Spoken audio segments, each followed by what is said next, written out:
Hi, എല്ലാവർക്കും നമസ്കാരം. അപ്പം ഞാൻ ഇന്ന് പുതിയൊരു വീഡിയോ ആയിട്ട് വന്നിരിക്കുകയാണ്. സാധാരണ ചെയ്യുന്നത് പോലെ തന്നെയാണ്, അതിൽ നിന്നും കുറച്ച് വ്യത്യസ്തമായൊരു വീഡിയോ എന്ന് വേണമെങ്കിൽ പറയാം. നമ്മുടെ വീടിൻ്റെ തൊട്ടപ്പുറത്തെ കുടുംബക്ഷേത്രത്തിലെ കളം ഉത്സവം നടന്നുകൊണ്ടിരിക്കുകയാണ്. അപ്പോൾ കുടുംബക്ഷേത്രത്തിനെ കുറിച്ച് പറയുകയാണെങ്കിൽ നമുക്ക് ഹിന്ദുസിനൊക്കെ കുടുംബക്ഷേത്രം ഉണ്ടായിരിക്കും. വളരെ കുറച്ച് പേർക്ക് മാത്രമാണ് ചിലപ്പോൾ ഇല്ലാത്തത് ഉണ്ടാവുള്ളൂ. അപ്പോൾ പൊതുവെ പറയപ്പെടുന്നത് എന്താണെന്ന് വെച്ചിട്ടുണ്ടെങ്കിൽ നമ്മുടെ കുടുംബക്ഷേത്രത്തിൽ വഴിപാടുകൾ അല്ലെങ്കിൽ നമ്മൾ ചെന്ന് നന്നായി പ്രാർത്ഥിക്കുക, നമുക്ക് ചെയ്യാൻ പറ്റുന്ന കാര്യങ്ങളൊക്കെ ചെയ്യുക. അതല്ലാതെ നമ്മൾ മറ്റേതൊരു ക്ഷേത്രത്തിൽ പോയി എന്തൊക്കെ ചെയ്തിട്ടും ഒരു കാര്യമില്ല എന്നാണ് പൊതുവെ പറയുന്നത്. അങ്ങനെ തന്നെയാണ്. അപ്പോൾ അതിപ്പോൾ നമ്മൾ ഏതൊരു ക്ഷേത്രത്തിൽ പോയിട്ടൊന്ന് മുട്ടിറക്കുക അല്ലെങ്കിൽ തന്നെ ജോത്സ്യനെ കണ്ടാലും പൊതുവെ അവരും പറയാതാണ്, നിങ്ങൾക്ക് ഇങ്ങനെ ഒരു കുടുംബക്ഷേത്രം ഉണ്ട്, നിങ്ങൾ അവിടെ ആദ്യം ചെയ്യൂ എന്ന് തന്നെയാണ് പറയുക. പലർക്കും ചിലപ്പോൾ അറിയാത്തവരുണ്ടാവും, കുടുംബക്ഷേത്രം അറിയാതെ നിൽക്കുന്നവരുണ്ടാവും.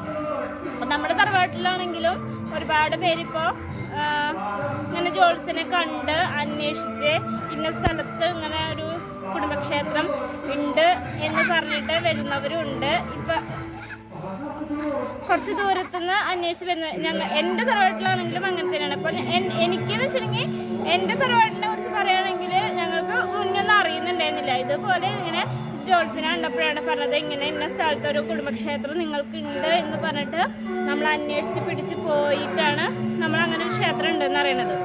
അത് ഒരുപാട് വർഷങ്ങൾ മുന്നേ ഉള്ളതാണ്. അതാരും നോക്കാണ്ട് അങ്ങനെ ഇട്ടിട്ട് കുറേ ഇതൊക്കെയായിരുന്നു. ഇപ്പം ഞങ്ങളത് പിന്നെയും അതൊരു ക്ഷേത്രമായിട്ട് തന്നെ തുടങ്ങിയിട്ടുണ്ട്. പ്രതിഷ്ഠ ദിനമൊക്കെ ഇപ്പോൾ കഴിച്ച് തുടങ്ങിയിട്ടുണ്ട്. അപ്പോൾ നമുക്കങ്ങനെ ക്ഷേത്രങ്ങൾ ഉണ്ടെങ്കിൽ എല്ലാവരും അവിടേക്ക് ആദ്യം പോവുക, പ്രാർത്ഥിക്കുക, പറ്റാവുന്ന വഴിപാടുകൾ നമുക്ക് ചെയ്യാൻ പറ്റുന്ന കാര്യങ്ങളൊക്കെ ആദ്യം ചെയ്തിട്ട് വേണം നമ്മൾ മറ്റൊരു അമ്പലത്തിലേക്ക് പോയിട്ട് വഴിപാടുകളൊക്കെ ചെയ്തിട്ട് കാര്യമുള്ളൂ. അപ്പോൾ ഞങ്ങളുടെ തറവാട്ടിൽ കലോത്സവത്തിന് രൂപക്കളം നടത്തുന്ന പാലക്കൽ ശശി എന്ന് പറഞ്ഞ ചേട്ടന് തന്നെയാണ് തൊട്ടപ്പുറത്തെ ക്ഷേത്രത്തിലേക്ക് വന്നേക്കുന്നത്.